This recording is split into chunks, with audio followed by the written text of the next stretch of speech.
stellar transformation takes place in a kingdom called Qin. And at the beginning of this anime, the ruler of the kingdom, Kinda, is seen planting a tree with his youngest son, the third prince, Kinyu. Kinda loved the cheerful Kinyu, but because a divine elder, whom he called Feng, had him send Kinyu to train in a remote mountainous area with his grandfather, Leon, they had to part ways with him for the time being. 2 years had passed since then, until one day, Kinyu was overjoyed to hear that his father was going to visit him. But before he left for where he would meet his father, Leon gave him a gift in the form of a bird which he named Xiaohei. He was so happy to have the bird that he took it to the meeting place. Even so, Leon was worried about letting him just go alone with a bird. So, he sent 3 of his men to guard Kinyu secretly. Sometime later, Kinyu finally arrived at the rendezvous point. But after waiting for so long, Kinda never came. Even so, Kinyu continued to wait for him until he fell asleep on top of the cliff. Finally, the day turned to dusk. Feeling sorry for him, still waiting, Leon took Kinyu back to the dojo. The next day, while Kinyu was playing with Xiaohei in the forest, he suddenly heard someone screaming for help. It turned out that the voice came from a girl who was being chased by a beast. The girl was with her brother when the beast attacked them, but her brother couldn't do anything about it. Hearing that, Kinyu tried to help by headbutting the beast, and miraculously, he managed to get rid of it. At least that's what he believed, because it wasn't really him who scared the beast, but his guards secretly helping him from a distance. Regardless, the 2 strangers thought it was Kinyu who chased the beast away, so they thanked him before introducing themselves. The boy was Tie's son, while the girl was his sister, Tie Xiao. Both were from Tiejia, a village not far from there. Kinyu was overjoyed to meet them and even accepted their invitation to come with them to their village. That's understandable because he has never had any friends. So, he didn't want to waste the opportunity when they invited him to play with them. After tired of playing, they rested while taking shelter under the rock walls, which is when a man riding a tiger came to them. It turned out the man was from Leon's dojo, and he had come to tell Kinyu that his 2 older brothers had come to the dojo to see him. Without wasting any time, Kinyu met his brothers at the hot spring. Here it is seen that his brothers are sometimes nosy to him, but they are very fond of him. And he also loved them very much. He even sobbed when his brothers went home. But that wasn't the only cause of his sadness. Kinyu remembered why his father had sent him to train at Leon's place. It was because he was born without any cultivation power, which made him unable to use his inner strength. He then thought that maybe this is why his father had never visited him even once since he had lived on that mountain. So, in the evening, Kinyu prayed that the gods would make him as strong as his brothers. That way, he too can make Kinda proud of him. A moment later, Kinyu saw a shooting star that reminded him of an internal training method. So, he rushed to Leon and asked him to teach him about it. Here, Leon tried to explain to Kinyu about the 3 levels after one mastered the cultivation process. To conquer all of those levels, one had to pass through difficult obstacles, especially Tiandao Ziren, which many people failed to pass. But if one could overcome all obstacles, especially if they could master the last level, people would respect them. But so far, only 3 people have been able to reach that level, one of whom was Fang. Hearing that explanation, Kinyu was even more excited. He was determined to reach the final level, following in the footsteps of the 3 greats. But Leon knew it would be very difficult for him, who couldn't use the power of cultivation, to reach the last level. So Leon suggested that he strengthen his outer body by practicing physical martial arts. The next day, Leon gathered 8 strong men, of which Kinyu was asked to choose one of them to be his teacher. However, here, he innocently requested that they all be his teacher. Of course, Leon refused, arguing that if he learned all of their techniques at once, it would only set his body on fire. He understood Leon's intentions, so he asked the 8 people to show their skill and strength. Nearly all of them were truly powerful, and each of them possessed extraordinary abilities. Then, Kinyu chose General Zhao as his teacher, even though he just stood still without showing the slightest bit of his strength. After that, Leon gave Kinyu a box containing many scrolls that could help him learn about cultivation. But he really doesn't have any cultivation power, so it's hard for him to store the energy in his body even though he has practiced what he reads on the scrolls. Realizing that, Kinyu went to see Zhao the next day to start practicing martial arts. But Zhao instead punished Kinyu by making him run all the way to the bottom of the mountains. And as if that wasn't enough, at the bottom, Zhao was already there, and he immediately told him to run back up the stairs to the top. Despite being extremely exhausted, Kinyu was able to reach its peak. Apparently, Zhao had his own reasons for telling him to run like that. That was because he intended to train Kinyu with extreme methods, and the running session earlier was only one part of the training portion. However, that doesn't necessarily make Kinyu flinch. He swore to Zhao that he would never give up as long as he was trained by him, no matter how hard his methods were. Zhao turned out to be really serious about what he said. He trained Kinyu very hard and even told him to face a beast alone. 1 year had passed since Kinyu trained with Zhao, but now they had to separate because the king summoned Zhao back. After Zhao's departure, Kinyu had to train alone. Despite being sad about parting with him, Kinyu accepted the decision. He even promised Zhao that he wouldn't let him down. Upon his return to the capital, Zhao went to Kinda to report on Kinyu's progress. According to him, Kinyu made a lot of progress while training with him. But still, it would take him about 30 years before he mastered cultivation. After reporting to Kinda, he looks up at the sky while praying for Kinyu's success in training. As for Kinyu, he continued to train hard after Zhao left. Even after 3 years had passed, he continued to practice. Only after that period had passed did he begin to dare to challenge the tree wolf monster that he had never been able to defeat before. The strenuous training he had been undergoing was finally paying off. Now he can defeat the beast easily. One day, Kinyu's 3 bodyguards lost track of him somehow. They still couldn't find him no matter where they searched, so they had to report to Leon about their failure to escort Kinyu. The scene then changes to Kinda receiving a letter from Leon, who reports that Kinyu's 3 bodyguards requested that they be allowed to return to the royal capital since they can't keep up with Kinyu's speed right now. He was overjoyed to hear the news, thinking that Kinyu had grown up and didn't need an escort anymore. Meanwhile, Kinyu, who has now mastered martial arts, feels he needs a weapon for close combat. And coincidentally, he stumbled across a hidden page on his practice scroll, from which came a hologram in the shape of a man. The hologram then informs him of a dangerous technique that can be useful for killing opponents, hiding the sword before using it to kill without the opponent knowing. Long story short, Kinyu learned the technique, which was named UC, and practiced it using the stone statues on the mountain. But when he practiced it on a statue, his sword broke. It made him think that he really needed a strong sword. Later that night, Kinyu remembered a weapon called the fish sword in the palace, which he thought was compatible with UC's technique. The next day, Kinyu decided to go to the capital with Xiao He.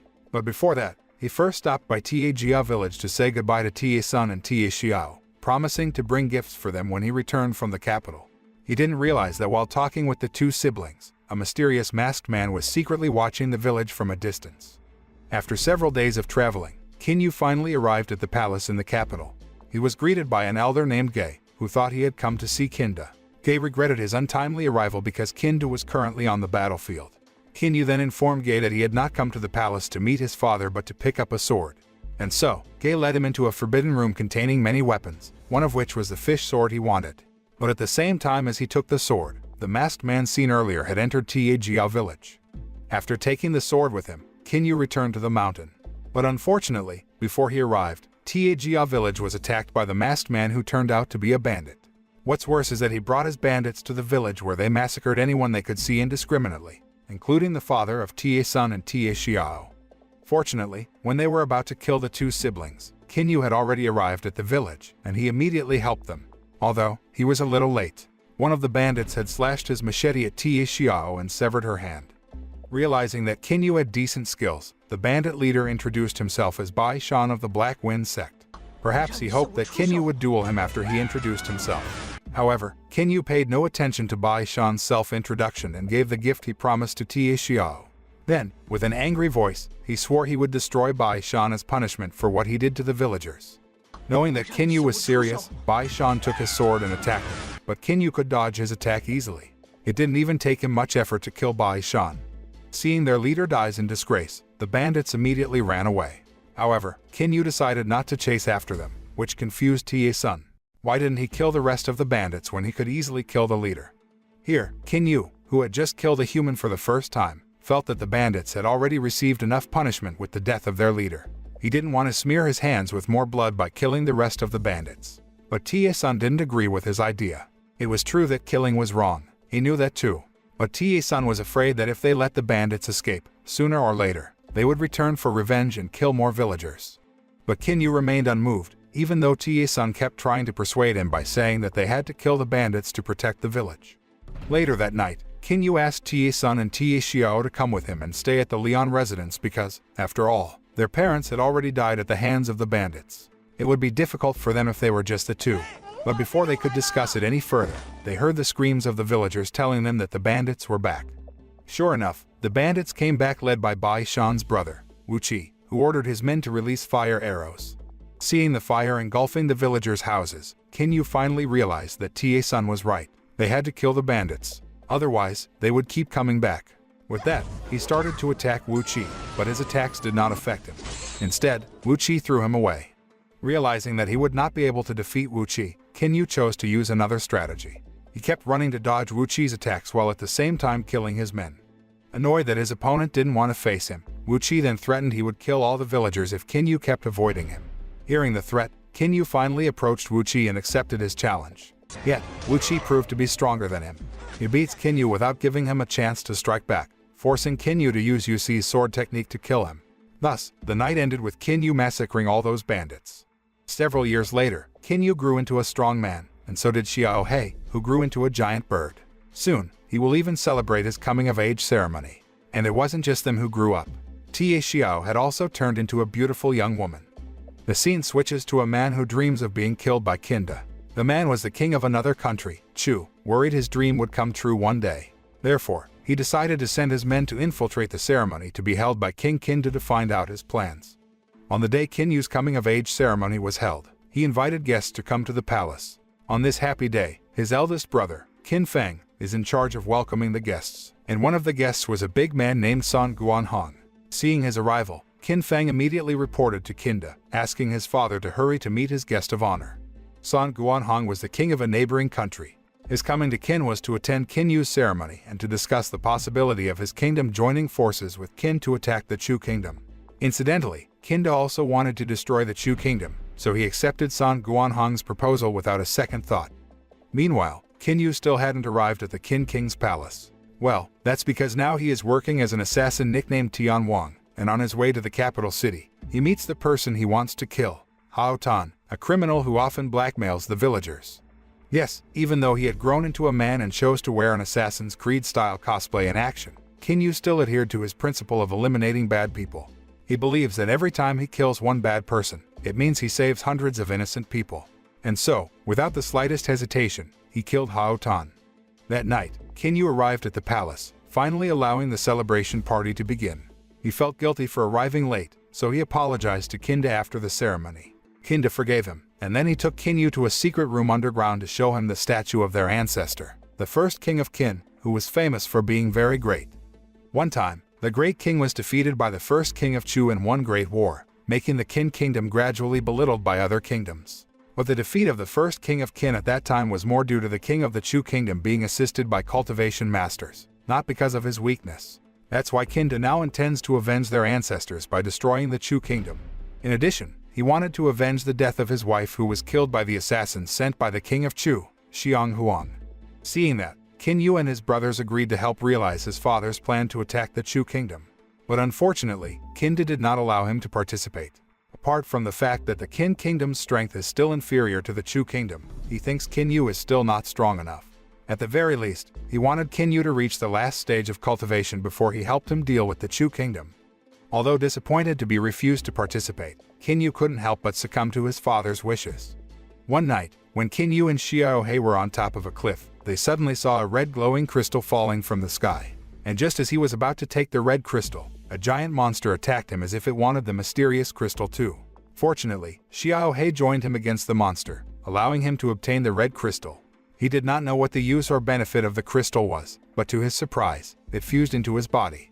Even more amazingly, when Qin Yu was cultivating, he felt the crystal help absorb the energy around him. It even absorbed too much energy that Qin Yu thought he would die from it. But a moment later, the power of the crimson crystal seemed to be helping him by repairing the blood vessels that had been shattered from absorbing too much energy. In the end, the crystal became very useful for Qin Yu in his practice because he could absorb far more energy than usual. He even believed that soon his strength would equal his brother's, and then his father would allow him to join the war. Half a year later, Qin Yu finally reached the first of the 3 cultivation levels thanks to the help of the magic crystal. This was much faster than his teacher, Zhao, had predicted that he would take 30 years before reaching that level. One day, while training with Xiao He, the monster that had once targeted the red crystal reappeared and attacked Qin Yu. But he, who has grown much stronger, can defeat the monster without any problems. He was so strong he even shattered rock cliffs while fighting with it. But apparently, the cliff holds a large red crystal stone behind it, which is visible to the eye as soon as the cliff blocking it shatters and falls.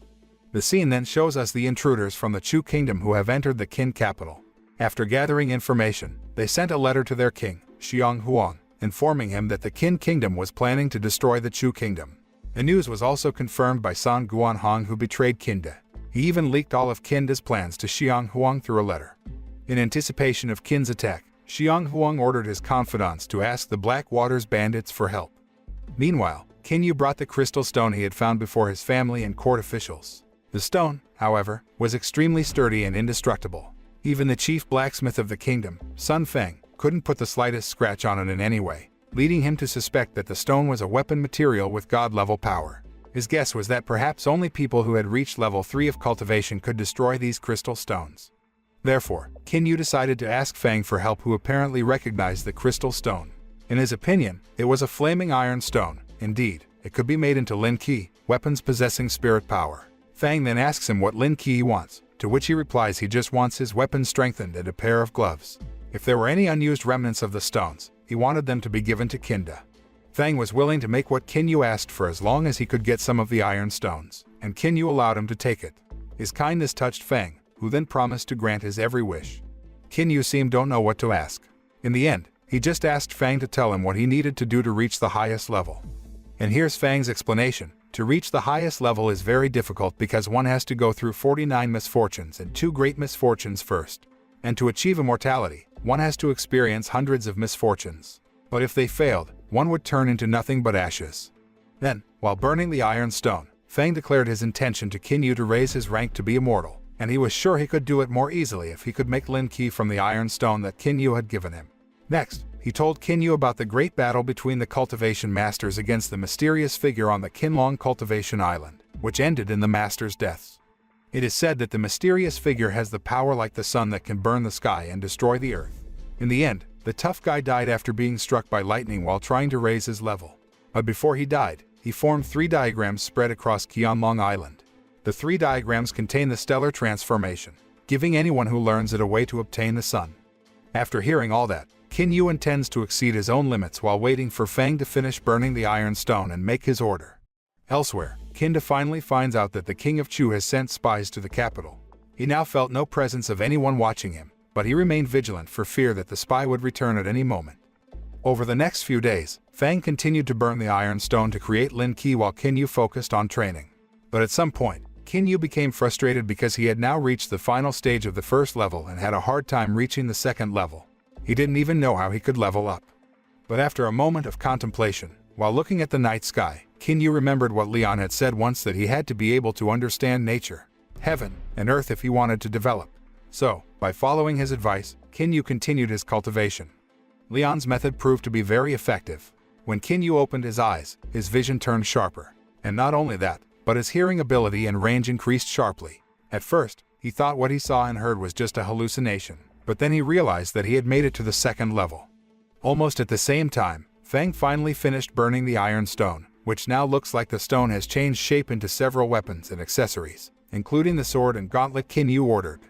Then, Feng showed his swords to Qinda before giving the rest to the king, who was overjoyed to hear that the swords were gifts from Qin Yu. So happy he even promised to give him a reward in return. But when he tried to find Qin Yu, he couldn't find him. It turned out that Qin Yu had gone somewhere as soon as he took the sword and gloves he ordered from Feng. The next scene then shows us where Qin Yu is going. Apparently, he went in his assassin outfit to meet a woman with an eye patch, who gave him a mission to kill spies from the Chu kingdom. When Qin Yu found the spy, Zhen Shu, he saw him holding the heaven diagram that Zhen Shu planned to give to his king. But he didn't think much about the diagram now. He came to kill Zhen Shu. So, he appeared in front of Zhen Shu, who ordered his brothers to fight him. Qin Yu had already reached the same level as them, and with his Lin Qi gloves, he could defeat them all at once.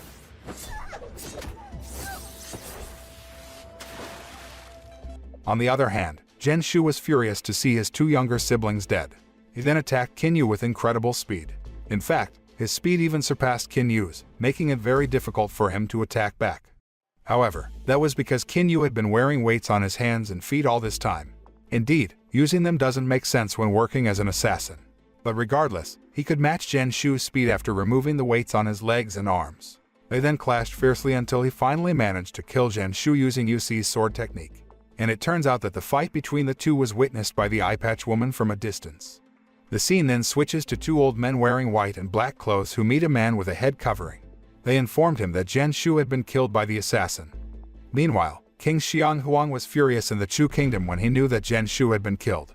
He vowed to take revenge on the Qin kingdom no matter what. To that end, he summoned a commander named Yi Feng and ordered him to meet a man who had captured a rare beast. Xiang Huang wanted to get the beast and was willing to exchange it for another diagram that the Chu kingdom had. On the other hand, Qin Yu was still wondering what the use of the heaven diagram he had snatched from Zhen Shu was. But he still didn't find the answer until morning. Then he finally decided to return to the capital. The scene then moved again to Yi Feng, who had found the beast catcher, Zhu Sun. Without further ado, he passed the diagram to him. But just as the Chu soldiers were about to take the beast, Lian suddenly appeared, creating poisonous smoke surrounding them. He came accompanied by two men dressed in black who instantly killed Zhu Sun before attacking the Chu soldiers. But just as they were slaughtering the soldiers, a sharp thread suddenly shot through the head of one of the men in black, killing him instantly.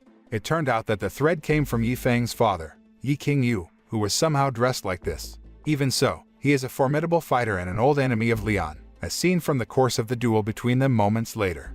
While they were fighting, the battle between Yi Feng and the black-robed man was also happening. The two battles were so intense that Qin Yu saw their clash of energies who was far away. Without having to think twice, he then went there. Unfortunately, not long after that, Yi King Yu tied Lian with the threads before showering him with thousands of needles. However, even though he was being hit by an attack, Lian could still unleash a fatal blow that hit him. As a result, their fight ended in a draw. Yi King Yu died, and so did Lian, who breathed his last in Qin Yu's arms. Enraged at his beloved teacher's death, Qin Yu went on a rampage by massacring all the Chu soldiers in the vicinity, including Yi Feng. After returning to the capital, Qin Yu was still devastated by Lian's death. He shut himself up and refused to be visited by anyone, not even Qinda. But one day, Qin Yu returns to normal after realizing his behavior will disappoint Lian. And he didn't want Lian to be disappointed if he saw him from up there. So, he started practicing again, but before that, he tried to fuse the heaven diagram into his body. He was a little surprised by the result. It turned out that the diagram could change the form of the energy that radiated through his arms. However, the diagram had no negative effect on his body, so he started practicing to master the energy. After mastering it, Qin Yu placed the heaven diagram in the weapon room, where he sensed strange energy emanating from a box. Curious, he opened the box, the second diagram that Yi Feng had previously held. And what surprised him even more, he found another diagram hidden behind the bottom of the box. Qin Yu didn't have time to analyze the two diagrams because now he had to go underground. Previously, Qin Yu's father had asked his entire family and trusted officials to gather there because he had something to announce. And the news was that Qinda would soon be going through 49 hurdles to advance to level 3. He knew that if he failed, he would die, but he was confident that he could overcome the obstacles. Hearing that, his 3 children couldn't help but feel worried for him, but he immediately calmed them down. Then, he began to divide the tasks. He asked Qin Yu's older brothers to temporarily replace him in commanding the kingdom, while Feng would accompany him. Only Qin Yu didn't get orders, and he was clearly dissatisfied. So, he demanded Qin to let him come with him. His request was, of course, rejected. He didn't want someone who hadn't even reached level 2 like Qin Yu to come with him.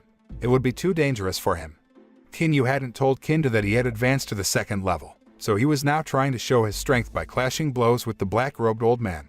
But unfortunately, even though he won, his father still wouldn't allow him to come with him. No doubt, the rejection made Qin Yu disappointed.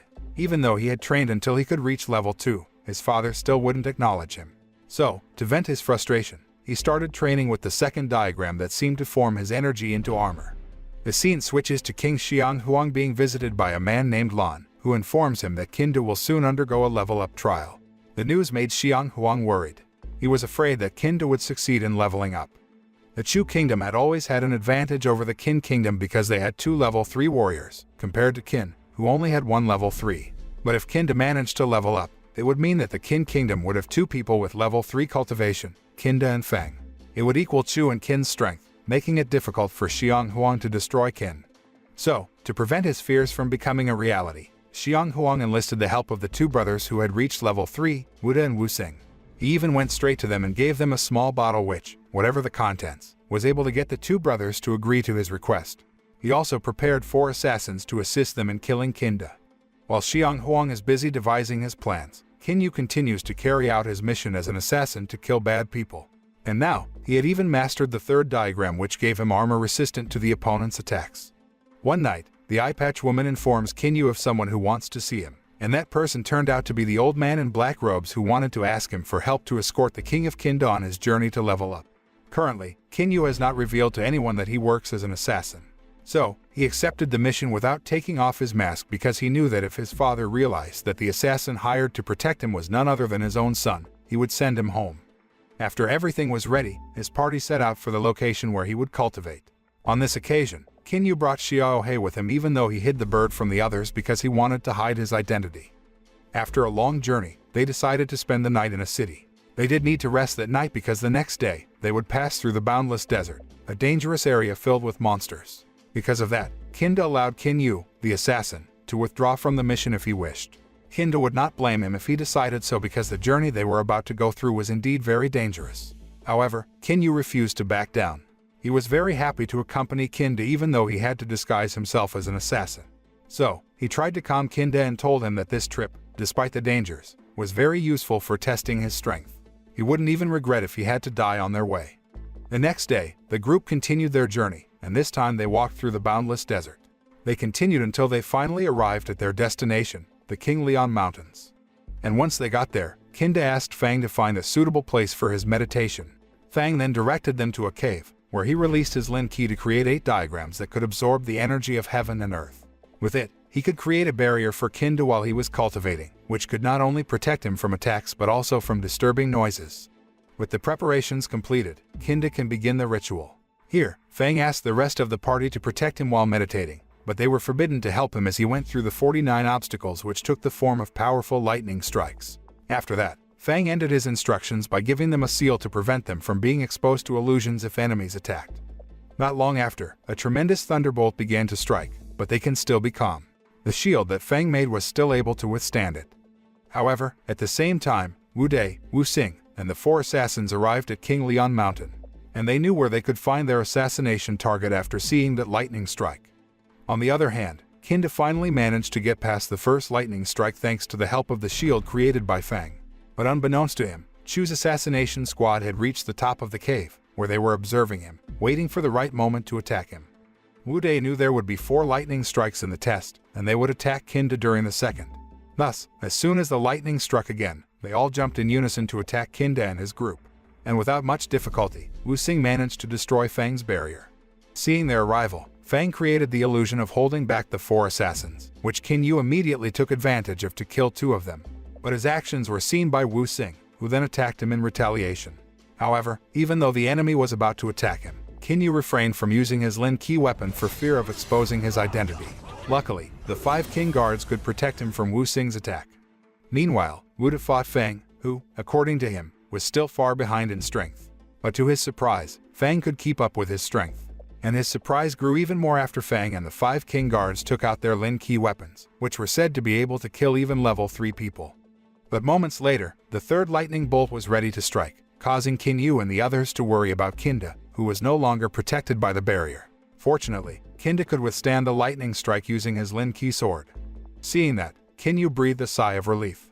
He could now concentrate fully on the 2 assassins who had escaped the illusion. And even better, Gei came to his aid, so he only had to fight 1 assassin while Gei faced the other. After fighting, Kinyu finally managed to kill the assassin. But the case was different with Gei. He is powerless against his opponent. He could even have been strangled to death if he had not slashed his sword into his opponent's stomach. Now in pain, the assassin then threw Gei at Kinda, forcing him to stop his meditation so he could check on Gei's condition. But unexpectedly, Gei instead attacked Kinda. It turned out that he was a spy from the Chu kingdom who had infiltrated Qin long ago. Seeing his father injured, Kinyu rushed to his aid, but the assassin tried to stop him by blowing himself up, hoping he would be killed along with the explosion. Gei laughed happily at the explosion, thinking Kinyu had died from it. But his guess was wrong because Kinyu was still alive. He quietly approached the old traitor from behind before killing him. Meanwhile, the 4th bolt of lightning had been seen, along with the appearance of a dragon from the sky. Kinda knew the dragon was after him. And so, to fight the dragon, he used an ancestral dragon technique. As the name implies, he can summon dragons too with that technique. Thus, the 2 dragons clashed. Their clash of energies was so powerful that it shattered the cave. After that, Kinda continued his meditation. Long story short, Kinda managed to advance to the 3rd level. Then, he and Kinyu fought Wu Xing and managed to kill him, although he was stabbed by Wu Xing's weapon. After Wu Xing died, Kinyu's Assassin's Creed cosplay costume suddenly disappeared for some reason, and Kinda finally found out that the assassin he hired was his own son. But now Kinyu was seriously injured, and he fainted in front of Kinda after bidding him farewell. Kinda was devastated to see that. He burst into tears as he hugged him. While father and son were fighting Wu-Sing, Fang faced Wuda, but he failed to defeat him. Instead, he let Wuda attack Kinda with his ice dragon, but at this moment, Xiaohei suddenly came and chased the dragon away, knocking it down. But then, a golden light suddenly appeared from the sky and enclosed them all within. Here, Xiaohei saves Kinda again. He pushed him out before the golden light could encircle them. At this moment, Kinda saw Wuda, who, for some reason, chose to run away rather than finish off his target. Regardless, Kinda was now furious. He vowed to destroy the king of Chu and Wuda, who had killed his wife and youngest son. With this, the first season of Stellar Transformation is complete. The moral that can be learned from this anime is, if you want to become stronger, wait for a red glowing meteor rock to fall on a cliff. You likely won't get stronger after getting the meteor stone, but who knows? Maybe you will be as lucky as the main character in this anime.